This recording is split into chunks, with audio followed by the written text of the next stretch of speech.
제가 전도사로 사역할 때 일이었습니다. 지금도 생각해보면 마음이 내려앉는 것 같고, 또 인간적으로 표현하자면 참 끔찍하기도 하고, 어떻게 그런 일이 있을 수 있었을까 하는 생각이 자주 들어집니다. 제가 시골에 있던 조그만 교회에 장로님, 권사님 4분이 계셨는데 참 모범적으로 신앙생활을 하셨어요. 이 가정에는 일남이녀, 딸 둘과 아들이 있었는데 모두 잘 교육도 시키고 신앙생활도 잘하는 가정이었어요. 그중에 둘째 딸이 제일 좋았어요. 제가 볼 때는 신앙생활이라 또 생활하는 것이나. 서울에서 유치원 교사를 했는데 명절이 되어서 고향에 내려왔습니다. 한참 젊을 때니까 얼마나 마음이 즐겁겠습니까? 주일을 보내고 그 다음날 저녁에 친구를 만나러 갔습니다. 한 10분 거리에 거리에요. 버스를 타면은. 친구를 다 만나고 한 10시가 되지 못해서 버스를 기다리고 있었습니다. 버스를 기다리고 있었는데 그 길 자체가 여러분 좀 내리막길이에요. 갑자기 차 한 대가 음주운전을 휘청거리면서 중앙선을 침범해서 버스를 기다리게 서 있던 그 자매를 그대로 치웠던 거예요. 10m가 넘게 몸이 떠서 그만 하나님 나라로 가버렸습니다. 저는 그 죽음 앞에서 수없이 질문했습니다. 하나님, 어떻게 이런 일이 있을 수 있나요? 아름다운 믿음의 가정이고 믿음의 유산을 따라서 믿음의 좋은 가문을 만들어가는데 그 가정은 또 제가 다니는 모교의 장로님의 형님의 가정이에요. 참 아름다운 가정입니다. 가장 빛나는 나이에 아름다운 믿음을 가진 그 자매가 왜 그렇게 세상을 떠났는지 저는 수없이 묻고 물었어요. 또 하나님께 그렇게 항변도 해가서 하나님 왜 그런 일을. 그런데 이제 좀 세월이 지나니 거기에 대한 답을 찾을 수 있는 것 같습니다. 여러분, 그것은 하나님의 주권의 문제였어요. 그것은 우리가 아무리 이유를 알려고 해도 결코 이해할 수도 없는 것이고, 우리가 볼 때는 더 살았으면 좋았겠는데, 그것은 저의 바람인지 모르겠습니다. 부모의 바람이고. 근데 하나님께서는 그 생명을 거두어 가야 될 이유가 분명 있었을 것입니다. 하나님 나라에 가는지는 꼭 물어보고 싶습니다. 왜 그렇게 하셨느냐고. 오늘 우리가 읽은 이 사무엘상하는 너무나도 이는 중요한 책입니다. 저는 설교가 중요하지 않은 설교가 없겠지만 오늘 설교는 사실 너무 중요한 문제예요. 오늘 이 설교가 여러분 마음에 체득되어지고 체질화되어진다면 여러분, 우린 인생의 답을 찾을 수가 있어요. 여러분, 항상 기뻐하고 그럴 수 있나요? 항상 기뻐할 수 있나요? 네, 안 돼요. 그게. 그런데 오늘 우리가 이 문제, 오늘 설교를 깨닫게 되지면 항상 기뻐할 수 있습니다. 범사에 감사할 수 있어요.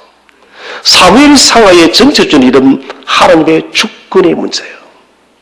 주권의 문제.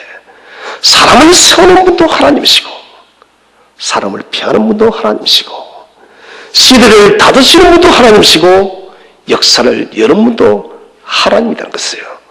모든 것이 하나님의 절대적 주권 통치 속에 있다는 거예요. 우리 고신교단은 대한예수교 장로교입니다. 장로교는 인간의 의지가 완전히 배제되어진 거죠.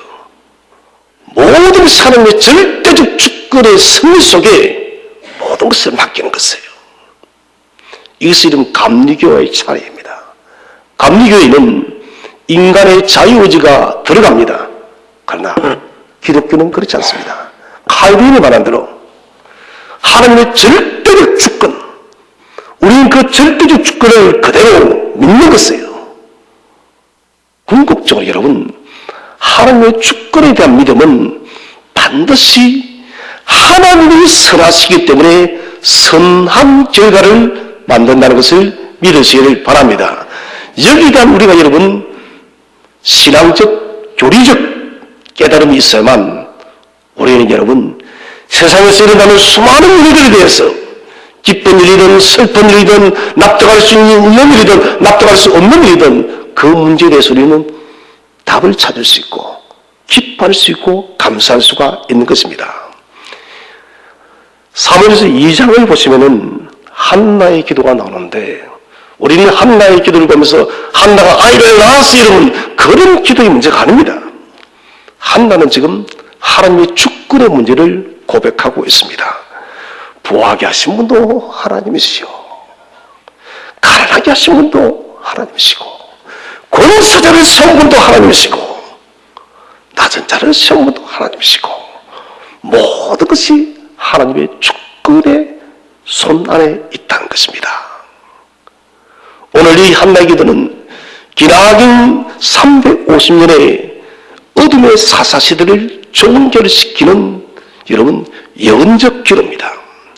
새로운 시대를 이런 평범한 한 여인이 성령의 감동을 통해서 예언자적 기도를 지금 하고 있다는 것입니다. 이것은 여러분 성령의 감동입니다. 하나님께서 한나에게 그를 감동케 함을 통해서 하나님의 그 오묘한 주권적인 성령의 모든 계시 역사들을 한나에게 감동케 해서 깨닫게 하시고 그의 입술을 통하여 기도로서 지금 고백하고 있습니다. 엘리의 시대가 저물고 여러분에서 굉장히 중요한 문제입니다. 하나님은 아론을 통해서 여러분 대제사장의 감을 이어간다고 했는데 엘리는 아론의 후손인데 이 시대를 끊겠다는 것이에요.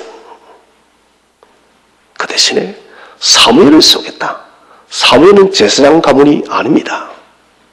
그런데 엘리를 끊고 사무엘을 세우겠다.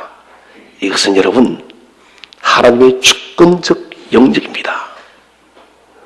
만약 여러분 사무엘이 오지 않았다면 이스라엘은 여전히 어둠의 시대에 있었고 궁극적으로 여러분 메시아가 올 수 없습니다.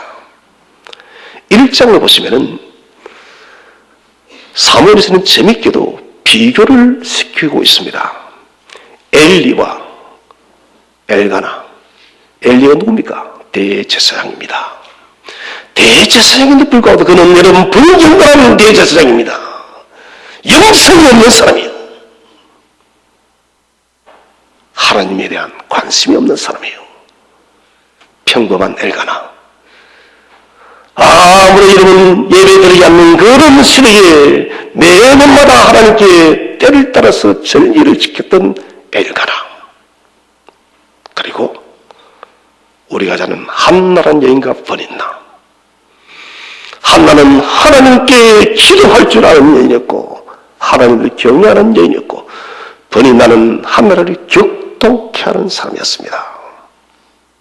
한나의 기도가 끝나고 난 뒤에는 이 장에서 사무엘과 엘리의 두 아들 홈니와 비나스를 계속해서 대조 비교시키고 있습니다. 왜 그렇게 할까요?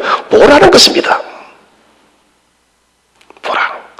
너희가 봐도 이런 사람을 하나님께서 쓰지 않겠느냐는 겁니다. 반대로 엘리의 두 아들 같은 사람을 나는 버릴 수밖에 없다는 것입니다. 당신의 그 주권적 성령 역사 속에 당신 혼자서 여러분 하나님 계획대로 그냥 세우고 피할 수 있는데 하나님 우리에게 보여주는 거예요. 나의 주권은, 나의 주권적 성령은 내 마음대로가 아니라는 것입니다. 선하신 경륜을 따라서 이루어진다는 것을 우리에게 말씀을 하고 있습니다. 자, 우리 2장 11절을 다시 한번 읽어보겠습니다. 시작. 엘가나는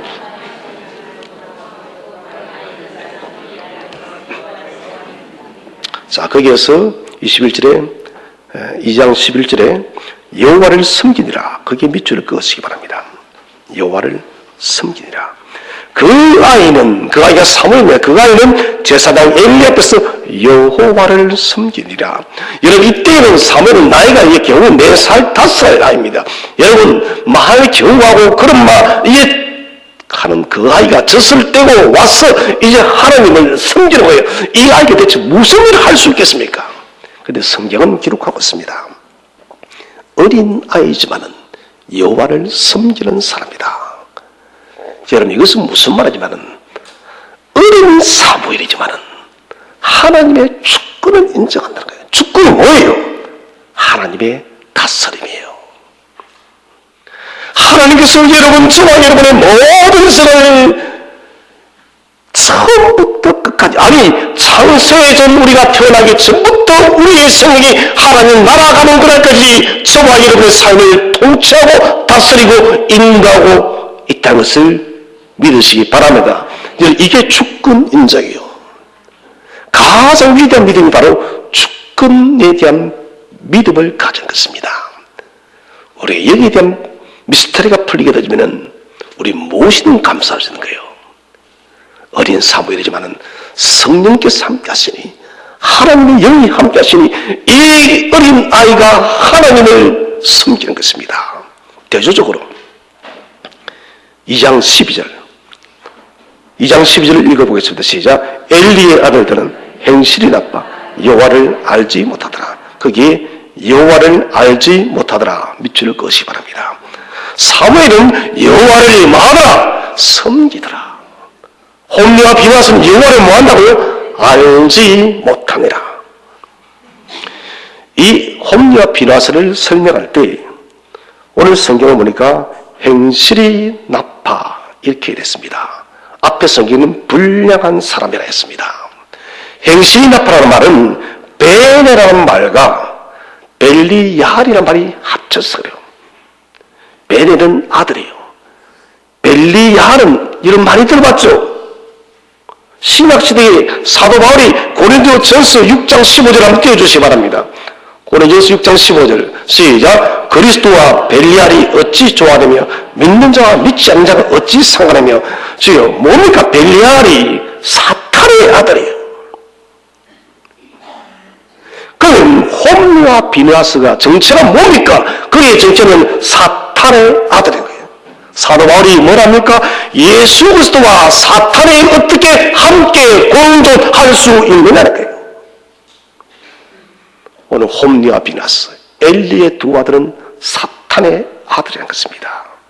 그 이름도 여러분, 홈리는 주먹을 믿는 사람이에요. 비느하스는 뱀의 혀. 그 이름 속에서 이미 우리는 폭력적이고 강경한 두 사람을 그대로 알 수가 있습니다. 오늘 성경원이 여호와를 알지 못하더라 했습니다. 여러분, 이것은 지식적인 부분을 이야기하는 것이 아닙니다. 한번 제가 질문해 보겠습니다. 여러분, 홈리와 비나스는 결혼했습니다. 성이래요. 사무엘은 겨우 5살 정도 됩니다. 누가 하나님을 지식적으로 만회할까요? 먼저같이 바보죠, 여러분. 5살짜리하고 여러분 성이라고 어떻게 비교를 해요, 여러분? 그리고 홈리와 비나스는 명색이 이런 대제사장의 아들들이에요. 율법을, 토라를 얼마나 많이 읽었겠습니까, 여러분? 이것은 지식을 말하는 것이 아니라 지식은 있지만은 하나님을 믿는다, 믿지 않는다? 믿지 않는다는 거예요. 교회는 나오는데 예수 믿는다, 믿는다? 안 믿는다는 것이에요. 헌금은 11종 드리는데 하나님은 경외한다, 안 한다? 안 한다는 것이에요, 여러분. 이게 홈리와 비나스의 정체입니다. 하나님을 지식적으로 알고, 귀신도 여러분 예수를 안다 모른다? 아는 거예요. 지식적으로 아는 것입니다. 홈리와 비나스는 지식은 있었지만 믿음은 없었고, 하나님의 절 안에서 성막을 위는 봉사했지만 교회는 출석했지만 그에게는 신앙이 없었던 거예요. 믿음이 없었던 것입니다. 그래서 여호와의 제사를 멸시한 사람이에요. 왜 여러분 홈리와 비나스가 제사를 멸시했을까요? 사회상의 주제가 뭐였습니까? 하나님의 뭐예요? 주권이에요. 주권은 제가 말씀드렸습니다. 하나님께서 나를 통치한다. 하나님이 나를 다스려. 여러분 못하면 홈리와 비너스가 하나님께서 자기들의 인생을 다 관리하시고 만드시고 통치하고 다스리는 분야는 과연 이들의 이런 여호와께 이렇게 제사를 멸시할 수 있겠습니까? 그 불가능해요. 이것은 하나님의 주권을 인정하지 않는 거야. 하나님 내 통치 안 해. 내 인생은 내 것이지. 내가 만든 것이지. 하나님이 뭔데 나를 간섭하는 거예요. 이게 홈리와 비나스예요. 여호와에 대한 것은 지식밖에 없어요. 100번 하면 못해요. 10,000번 하면 못해요. 그것이 믿음이 없는데. 그래서 이들은 하나님의 제사를 멸시했다는 것입니다. 결국 주권적 믿음을 소유하지 않았습니다. 곧 이 말은 하나님이 내 인생의 왕이 아니라 내가 왕이라는 것입니다. 하나님 나라가 없어? 그 어디에 있어? 이거예요, 여러분. 하나님 어디 계시오? 예배를 여러분 증거하는 사람이 그렇다는 거 여러분 두려운 일이에요. 제가 이런 설교를 하면서 하나님 나라를 얘기하면서 진정 목사님들은 하나님 나라를 믿지 않는 분이 설교가 되겠습니까 여러분? 그 사람은 성도 많고 불행한 사람은 없습니다 여러분. 지금 이스라엘 그런 시대에 있다는 것입니다. 주권에 대한 믿음은 그리스도인의 믿음의 출발이요, 과정이요, 마침이에요. 왜 마침이냐? 하나님에 대한 통치하심을 그대로 믿는다는 것은 반드시 여러분 하나님은 합력하여 선을 이루고 궁극적인 성의를 주시는 분이심을 확신하시기 바랍니다. 그래서 여러분 예수의 주권을 믿고 사는 사람은 모두가 승리자인 거예요. 아무도 실패하지 않습니다. 저 여러분 거짓 나사로도 여러분 승리자였습니다. 예수님이 무편에 쏘시고 하던 무편의 강도도 승리하였습니다. 뭡니까? 주권적 믿음을 믿었기 때문에 하나님 나라를 소유했다는 관점 속에서 그들은 모두가 승리자인 것입니다. 주권에 대한 믿음이 흔들리면은 성도는 여러분 믿음에서 떨어져요. 낮음과 빛은 이거 여러분 어떻게 설명할까요? 저 집은 예수를 그렇게 열심히 왜 부서만을 지지도 안 되는 거예요. 자식들은 길도 열리도 안 하고 부모라는 사람들은 하루 벌어서 겨우 먹고 살고. 여러분 이런 결과물만 가지고 우리가 말한다면 우리 대부분 죄송합니다 90%가 실패자예요. 여러분 우리 교회도 한번 볼까요? 가정은 부자에는 몇 명 있어요. 우리는 다 루저 실패자예요. 여러분 이게 아니에요. 출세하고 잘 먹고 잘 살고 자녀들이 좋은 직장을 가지고 이것이 여러분 믿음의 성공 아니에요 여러분. 가난하고 병들고 앞으로는 그 사람 여러분 실패한 사람에게 아니라는 것이에요.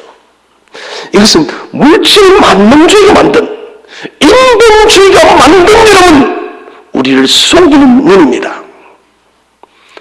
제가 초등학교 때 지금도 저는 상처가 돼요. 저희 집은 참 가난했습니다. 학교 가면 신학기보다는 꼭 조사하는 게 있습니다. 냉장고 있는 집 손드세요. 여러분 기억 안 나요? 칼라 텔레비전 손드세요. 저는 손들었을까 못 들었을까요? 냉장고가 어디 있어요? 칼라 TV가 어디 있습니까 여러분?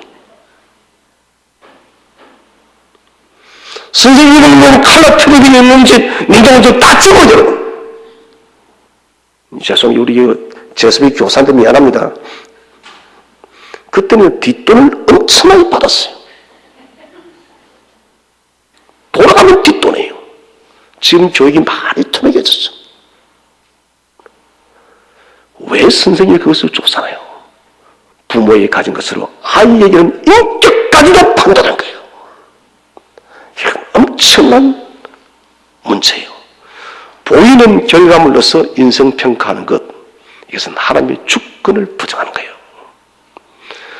아니, 당신은 그렇게 예수 믿고 왜 병원으로요? 당신은 그렇게 새벽 가운데 자식은 왜 그러냐고? 여러분, 이런 말 하지 마세요. 그 사람 인생이 어느 때 언제 바뀔지 알 수 없어요. 사람의 지식과 생각과 지혜를 뛰어넘어서 하나님은 일하십니다. 우리같이 우둔한 인간이 어떻게 하나님의 그 오묘한 세계를 우리가 알 수가 있겠습니까? 하나님께서 사울을 버리고 난 뒤에 이새의 집에 가서 한 아들을 세우랍니다. 사울이 여러분 딱 가자마자 이새의 첫 번째 아들 누구를 봅니까? 엘리압. 얼마나 멋지게 생겼던지 얼굴에 빛이 광채가 요즘 말 후광이 비치는 사람이었어요. 사무엘은 보자마자 저 엘리압이구나. 하나님 몰랐어요. 아니다라고. 나는 무엇을 본다고요? 외모를 보지 않고 무엇을? 마음의 중심을 보느라고. 7명의 아들이 왔지만 하나님 다 아니다는 거예요. 그리고는 사무엘이 묻습니다. 또 아들이 없느냐고. 이새가 뭐랍니까? 하나 있긴 있습니다. 근데 그놈은 좀 별 볼 일이 없는데 지금 어디에 있어요? 양치고 있습니다. 집에서 취급도 받지 못한 아이예요. 아버지로 별 볼 일 없다고 막내 여러분 가장 힘든 양치는 일을 시킨 거예요. 양치기는 제가 3D, 3D로 했어요. 뭘 했어요? 3D 업종이에요. 3D 업종.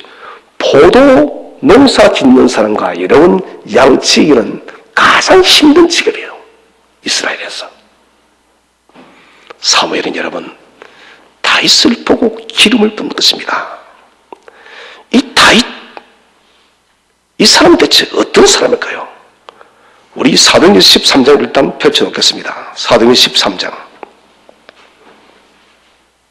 사도행전 13장 펼쳐놓으시고요. 사도행전 13장에서부터 16절부터 22절 쭉 이어지는 것은 바울이 비시디아 안디옥에서 해당에서 설교하는 내용이에요. 여러분 이것은 굉장히 중요합니다. 스데반 집사의 설교와 거의 일치합니다. 이 여러분 설교에 가만히 보시면 출애굽의 큰 역사를 언급하고 있습니다. 광야 시대를 말합니다. 여호수아 이르는 가나안 정복기를 다루고 있습니다. 사사기를 이야기하고 있고 사무엘상까지 이르러서 오늘 13장 22절 우리 다 잘 아시죠? 함께 읽어보겠습니다. 시작. 패하시고 다윗을 왕으로 세우시고 정하여 이르시되 내가 이새의 아들 다윗을 만나니 내 마음에 맞는 사람이라 내 뜻을 다 이루라 하시더니. 자, 여기 여러분 13장 22절에 이렇게 메모해 놓았어요. 하나님의 목적선언 아주 중요합니다. 22절은. 그리고 밑에 언더라인을 내 뜻을 다 이루리라. 이게 목적선입니다. 하나님의 뜻을 다 이루는데 그 뜻을 이루는 게 뭐냐? 하나님의 독생하신 외아들 예수 그리스도가 다윗을 통해서 온다는 거예요. 그래서 마태복음 1장에는 아브라함과 누구의 자손이요? 다윗의 자손의 제보라고. 아브라함은 언약의 대표요. 다윗은 메시아는 여러분 왕입니다. 왕으로 쓰시는 메시아. 그래서는 다윗을 정한 것입니다. 이 말은 다시 말한다면 다윗이 없다면 예수는 올 수 없다는 것입니다. 다윗이 이런 태어남을 통해서 여러분 구약의 모든 역사는 사실 사라져도 괜찮다는 것입니다. 이게 어디서 증거가 나오느냐? 우리가 재미있는 것은 13장 22절을 딱 전에 23절부터 여러분 주제가 갑자기 여러분 구약에서 어디로 뛰어넘습니까? 신약으로 옵니다. 누가 나요? 예수 그리스도가. 또 그 다음 또 누가 옵니까? 세상에 여러분 다 안에서의 이야기를 딱 하고 난 뒤부터는 구약 역사를 다 끝내버려요. 여러분, 이게 무슨 말인지 이해가십니까? 첫스님이 너무 중요합니다. 구약에 여러분 선지 쓰고 뭐고 여러분 다 중요한데 이거 다 없으면 된다는 거예요. 다윗 한 사람만 있으면 된다는 거예요. 무엇 때문에? 다윗이 어떻게 해서 누가 오기 때문에 메시아 예수가 때 구약의 전체적으로 무엇입니까? 오실 메시아, 오실 예수 그리스도. 그래서 여러분 사도 바울은 다 잘라버려 구약 역사를. 다윗 한 사람이면은 우리가 죽였던, 여러분들이 죽였던 그 십자가의 예수가 하나님의 독생하신 외아들이란 것, 이것을 증명한 데 충분하고 또 충분하다는 거예요. 그래서 22절에서부터 갑자기 구약이 끝이 나버리고 예수를 또 이야기가 나오는 것이에요. 여러분, 다윗이 소위 여러분 성공주의의 인생을 살았습니까? 저 가만히 인생을 생각해보니 다윗은 여러분 그렇게 평안했던 게 별로 없는 것 같아요.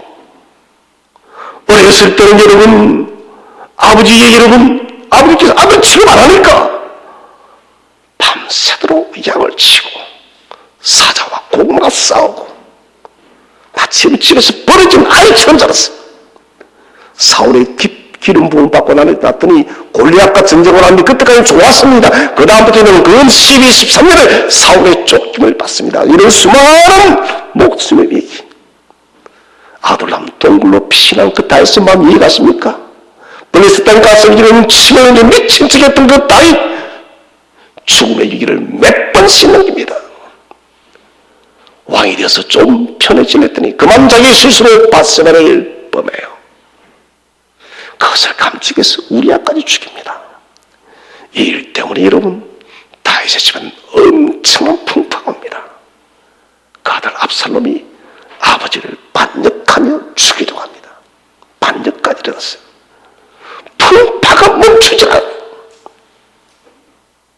소위 여러분 다윗은 세상의 형통과 성공에 이 길을 겨눈 것이 아니라 도리어 역경과 고난과 아픔과 실패의 삶을 인간적으로는 인본적으로 볼 때는 실패의 삶을 살았어요.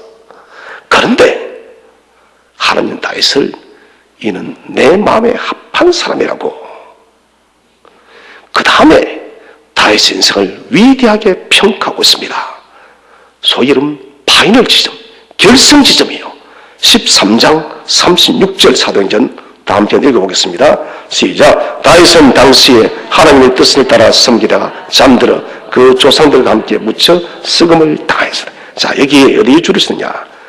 하나님의 뜻을 따라 섬기다가 밑줄을 그어놨어요. 너무 중요합니다. 하나님의 주권 속에서 이루어진 하나님의 다윗의 평가가 뭐냐? 하나님의 뜻을 따라 섬기다가 잠든 사람. 오직 하나님 나라와 하나님의 목적과 하나님 영광에서 살아가는 다윗이라는 것을 여러분 우리의 묘비에 하나님의 뜻을 따라 잠든 누구라고 여러분 묘비에 세워줄 수 있다는 그만큼 영광스러운 날이 어디 있겠습니까 여러분? 오늘 하나님의 평가는 세상의 관점에서는 다윗이 비록 왕이었지만 여러분 그는 고난자요, 실패자요, 아픔, 상처, 투성의 사람이 여러분. 그러나 하나님의 평가는 무엇입니까? 최고의 칭찬입니다. 아버지의 뜻을 따라 하나님의 뜻을 따라 살다가 그리스도의 오시는 그 중요한 핵심적 중추적 역할을 하는 사람이란 거예요. 그것이 다윗 인생의 평가란 것입니다. 여러분, 하나님의 손은 우리의 삶을 만지고 있어요. 지금 당장 내 삶 속에 여러분 문제가 있습니까? 건강에 문제가 있어요. 경제에 문제가 있습니까? 실패가 있습니까? 인생이 다 무너진 듯한 그런 일이 있습니까? 왜 나로 예수 믿는다고 왜 이런 인생의 고난들이 있냐고 여러분 그렇게 한탄하지 마세요. 여러분 이제는 예레미야서의 기록대로 하나님은 토기장이십니다. 부수기도 하시고 또다시 빚으시는 하나님이십니다. 하나님의 관심은 뭐냐? 하나예요. 믿음입니다. 우리 믿음 보기를 원하는 거예요. 당신의 그 주권의 승리를 안에서 우리를 때로는 내치기도 하시고, 때로는 광명해 주시기도 하시고, 때로는 높이기도 하시고, 때로는 낮은 속에도 두시는 거예요, 여러분. 그런데 하나님은 그 모든 순간에도 우리를 불꽃 같은 눈으로 지키시고 인도하고 보호하심을 믿으시기를 바랍니다. 그래서 사도 바울이 내가 높음에도 체받고 낮음에도 체받고 부와 가난에도 다 체받는데 내가 일체에 비교를 하였다는 말이 바로 이거예요, 여러분. 하나님의 주권을 내가 믿으니 하나님은 이런 주권적 섭리 속에서 합력하여 선을 이루시는 분이야. 여러분 꼭 믿고 체득하시기를 바랍니다. 여러분 이것 붙들면 우리는 항상 기뻐할 수 있습니다. 이것 붙들면 범사에 감사할 수 있음을 믿으시기를 바랍니다. 여러분 우리가 여러분 이것을 믿지 못하기 때문에 우리는 상황 따라서 좋은 일이 있으면 하나님께 감사하고 힘든 일이 있으면 모든 불평과 원망이 왜 하필 나에게냐고. 여러분 하나님은 지금 따라 우리를 빚으시는 분이 아닙니다. 최고의 것으로 최고의 믿음의 사람으로 빚기 위해서 지금도 저와 여러분을 만지시고 계심을 믿으시길 바랍니다. 그래서 지금 어려움과 힘겨움과 여러분 사람들이 조롱하는 그런 순간 속에 있다 할지라도 여러분 흔들리지 마시기 바랍니다. 그것이 전부가 아니에요. 하나님 반드시 다시 새롭게 빚어 세울 줄로 믿으시길 바랍니다. 홈리와 비나스는 아주 나쁜 놈들이에요. 죄송합니다. 놈은 욕은 아니죠, 여러분. 나쁜 놈들이에요. 오늘 본문에도 보시면 갈고리는 이런 성전기물입니다. 성전기물을 가지고 자신이 먼저 고개를 취합니다. 여러분 이 마이크는 여러분 성물이에요. 왜 성물입니까? 예배에 쓰이는 것이니까. 이것을 가지고 여러분 마이크가 없다 해서 사람들이 술 먹고 너무 이러면 줄 수 있을까요? 없는 거예요, 여러분. 후배를 드리는 것이에요. 성물은 성물의 용도로 써야 될 것입니다. 그런데 그 성물의 갈고리를 가지고 자기 배를 채워냈습니다. 제사무시, 인본주의, 하나님의 통치 주권을 무시하는 거예요. 그 다음에 하이라이트죠. 생고기를 취합니다. 이것이 굉장히 중요한 문제입니다. 하나님은 반드시 기름을 태우지 마라. 태우라는 겁니다. 기름은 하나님이 흠량하시는 거예요. 화제예요. 하나님의 여러분 좀 사랑의 모습을 표하면 하나님 성도들의 여러분 드리는 그 제물의 기름을 흠량하는 거예요. 그래서 기름을 태우기 전에 홈리와 비나스가 사람들이 시켜서 너 가서 생고기 가져오라고. 나쁜 놈 생고기 맛있는 것을 알아가지고 하나님께 제성을 드리기 전에 여러분 그것을 가지고 와서 자신들이 먹었던 것입니다. 도무지 있을 수 없는 일이 벌어졌습니다. 자, 2장 17절을 우리 한번 다 함께 읽어보겠습니다. 2장 17절 시작. 이 소년들의 죄가 여호와 앞에 심히 크면. 자, 여기 또 밑줄 것이 바랍니다. 여호와의 제사를 멸시하였더라. 계속 저는 지금 대조시키고 있습니다. 비교하고 있어요. 지금 홈리와 비나스와 사무엘을 비교시키고 있습니다. 제사 멸시율은 딱 하나입니다. 하나님의 주권 인정하지 않는 거예요. 천국 없어. 내가 제사상 비록 있지만 하나님 없더라고 이 말이에요, 여러분. 하나님 없다는 생각 때문에 여러분 이렇게 두려운지 모르는 거예요. 탐욕의 선택입니다. 자, 이에 반하여 18절 2장 18절 읽어보세요. 시작. 사무엘은 어렸을 때에 세마포 에봇을 입고 여호와 앞에서 섬겼다. 또 밑줄을 그었어요. 여호와 앞에서 섬겼더라. 엘리의 두 아들의 행동과 완전히 비교되기는 사무엘의 경건한 모습. 여호와 앞에서 섬겼더라. 사무엘이 입은 흰색 세마포입니다. 이 어린아이가 섬긴 것은 지극히 작고 작은 것들이며 잔 심부름이에요. 세마포는 말 그대로 흰색 옷입니다. 볼품 없어요. 엘리는 대제사장이기 때문에 화려한 에봇을 입었습니다. 번뜩거리며 그 모습이 화려합니다. 여러분, 그런데 여기서 우리가 또다시 주권을 봐야 돼요. 한번 여러분 옷의 값어치를 볼까요? 사무엘 옷이 비쌀까요? 또 이 질문도 제가 또 바보 같은 질문을 하고 있습니다. 사무엘 옷이 비쌀까요? 대제사장 옷이 비쌀까요? 묻는 제가 잘못이죠. 그런데 하나님 비싼 데 계시는 하나님이 아니에요, 여러분. 엘리는 그렇게 화려한 대제사장 옷을 입고 있었지만 여러분, 그에게는 하나님 믿도 없다? 없습니다, 여러분. 사무엘은 초라한 세마포 시로새 옷을 입고 있으면 그 속에는 하나님이 있음을 믿으시길 바랍니다, 여러분. 하나님께서는 흰색 세마포 옷을 입고 조그만 일에 충성하는 사무엘을 보면서 장차 이 아이가 대제사장이 될 것을 우리에게 시사하고 있다는 것입니다. 여러분, 작은 일을 소홀히 하지 마시기 바랍니다.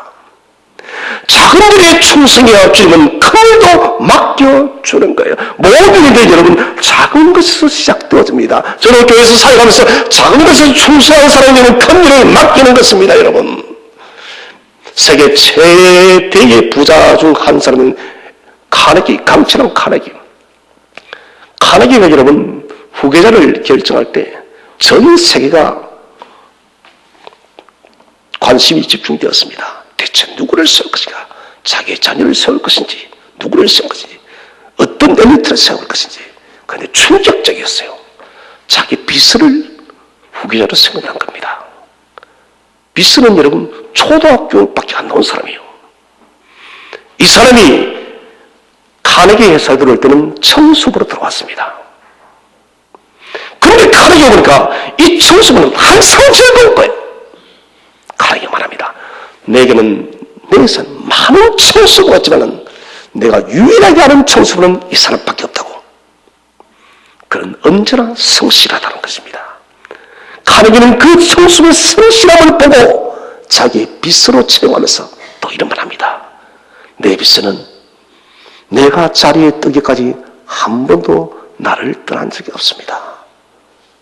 이 비서는 이 회사를 자기 몸보다 더 사랑합니다.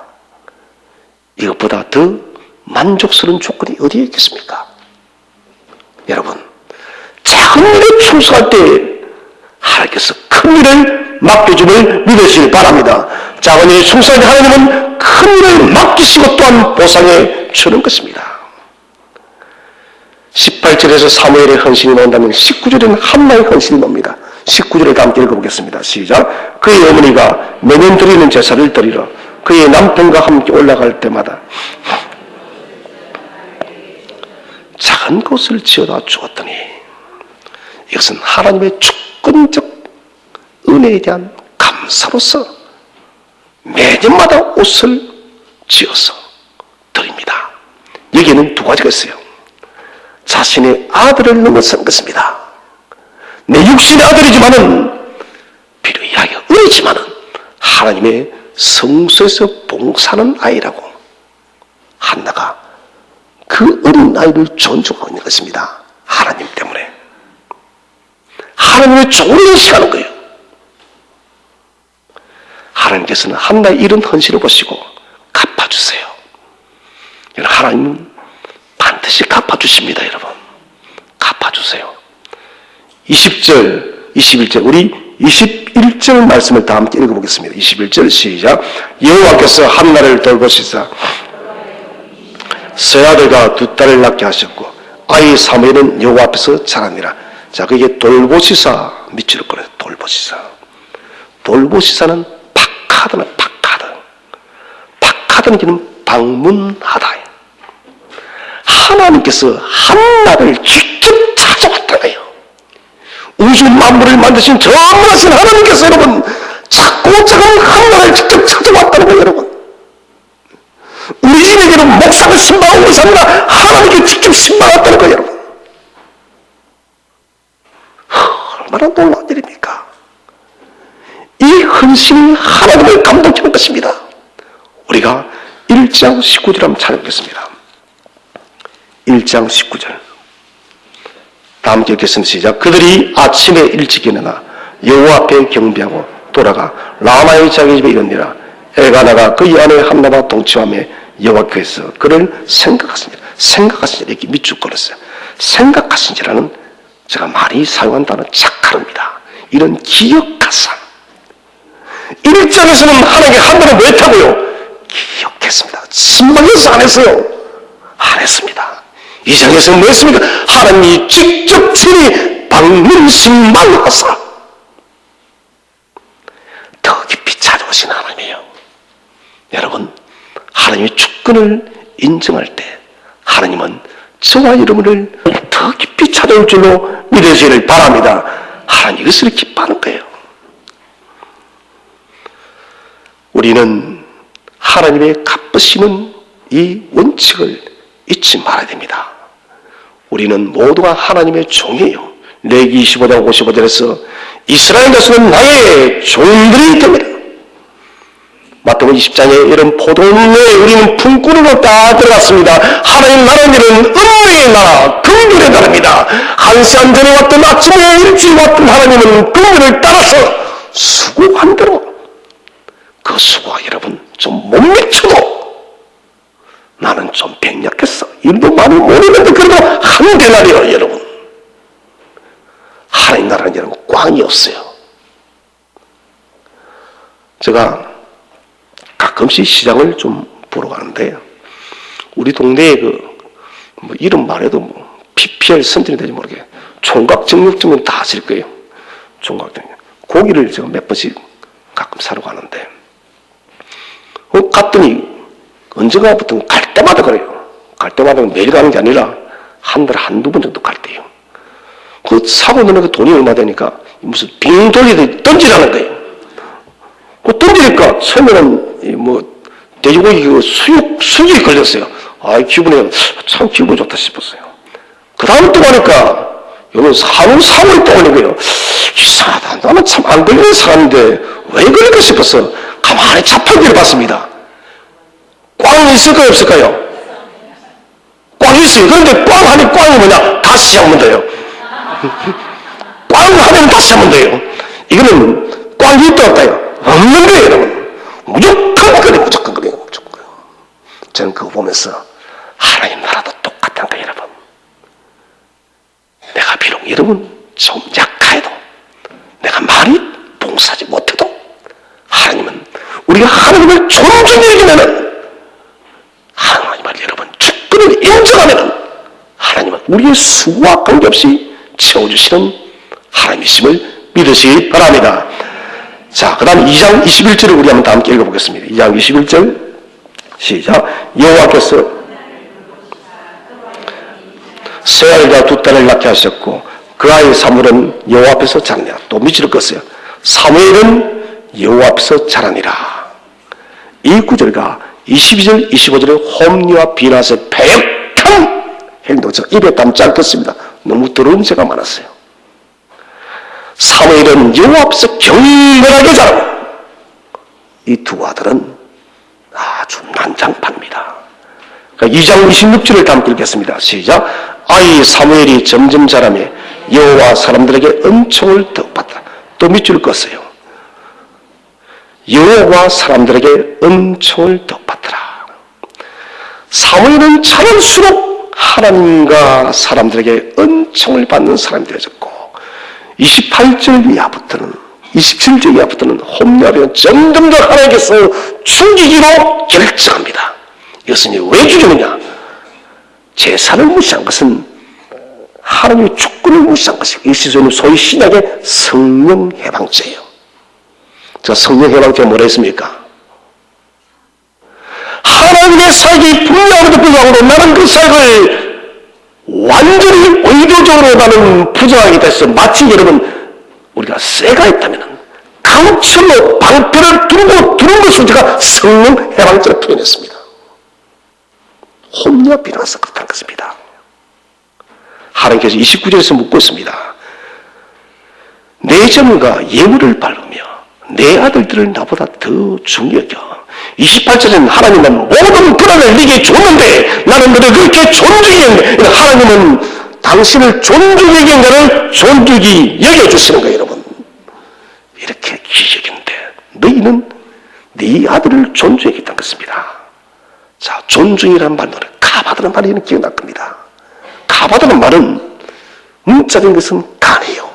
간. 이것이 한 단계로 내려가면 이것은 무겁다는 말입니다. 추상적인 메시지가. 영적인 메시지는 영적 무게입니다. 영적 무게가 여러분 하나님께로 가면 이것은 카보드가 되어집니다.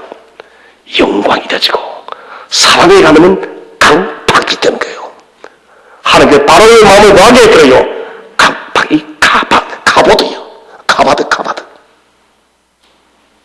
엘리가 누구를 중요하겠다고요? 지 자식을 중요하고 그 죄를 범하는 아이를 벌하지 않고 죽여야 되는데 중요하겠던 거예요. 그래서 영적 무기가 인본주의에 쳐들어서 결국은 여러분 엘리 집안은 완전히 망해버립니다. 자, 32절 말씀. 32절 우리 다 함께 읽어보겠습니다. 시작. 이스라엘에게 모든 복을 내린 중에 너는 내 처소의 환난을 볼 것이요 내 집에 영원토록 노인이 없을 것이며. 자, 여기 보면 무슨 말씀이 납니다. 우리 십계명에 하나님께서 악한 일에 몇 대까지 부르준다 했습니까? 3, 4대. 그런데 오늘은 영원토 실제로 여러분 엘리의 가문이 여러분 지금도 남아있어요. 후손들이. 그런데 여러분 이 엘리 집안의 가문을 연구한 분에 따르면 장수자가 한 명도 없답니다. 여러분 지금도요. 서기 2019년 지금도 장수자가 없다는 거예요. 왜 하나님 3, 4대가 아니라 말 그대로 영원이 됐냐? 성령 해방죄예요. 성령 해방죄. 무서운 심판입니다. 결국 홈리와 비누하스가 한날에 죽게 되지고 하나님은 35절에서 말씀하십니다. 35절을 다 함께 읽어보겠습니다. 시작. 내가 나를 위하여 충실한 제사장을 일으키리니 그 사람은 내 마음 내 뜻대로 행할 것이라. 내가 그를 위하여 경관집을 세우리니 그가 나의 기름 부음을 받은 자 앞에서 영구히 행하리라. 충실한 제사장 사무엘을 일으키고 나아가서 여러분 예수 그리스도를 일으켰음을 믿으시기를 바랍니다. 여러분 사무엘은 내 마음 내 뜻대로 행했고 우리 예수님도 하나님의 성부의 뜻대로 행했고 하나님은 사무엘 집을 경국케 했고 예수의 교회를 영원히 경국케 했음을 믿으시기를 바랍니다. 나의 기름 부음 받은 자 사무엘을 여러분 제사장으로서 사사로서 기름을 붓고 궁극적으로 우리 예수님을 대제사장이요 영원한 왕이요 그리고 선지자로서 삼직의 모든 것을 소유한 자로서 기름을 부었다는 것입니다. 사랑하는 성도 여러분, 우리는 하나님의 주권을 인정해야 됩니다. 오늘 여러분 주권에 대한 답을 찾는 사람은 삶의 어떤 순간을 찾아와도 여러분 흔들리지 않습니다. 감사할 수 있는 거예요. 기뻐할 수 있는 거예요. 첫 단추가 잘못 끼었어. 빨리 벗어나고자 하는 것이 아니라 하나님의 신실함을 바라보며 잠잠히 기다렸습니다. 또 시간이 지났더니 점점 살아가는 상황과 환경들이 더 어려워졌어요. 세상에 이런 풍파가 어디 있습니까? 그러다가 어느 날 보니 내가 당했던 그 모든 역경의 시간이 지나고 최고자리에 우뚝 서 있어요. 여러분 이 사람이 누구일까요? 요셉이에요. 요셉. 그는 첫 단추가 잘못 꼈습니다. 형들이 팔아버렸으니까. 애굽에 갔더니 보디발 집안에서 여러분 눈에 월떡 쓰고 갑방까지 갔습니다. 술광장은 모습을 잊어버렸어요. 세월이 지나 그 애굽의 국무총리가 됐을 때도 그는 우쭐하지 않습니다. 겸손히 하나님의 일하심을 바라보며 감사하는 거예요. 여러분 이건 뭡니까? 하나님의 주권을 인정한 사람이에요. 힘들 때도 이거 하나님의 뜻이 있어. 하나님 나를 다스려 주시오. 기쁠 때도 하나님은 지금도 나를 통치하셔. 하나님의 주권, 하나님의 통치를 그대로 받아들인 모습이었다는 거예요. 여러분.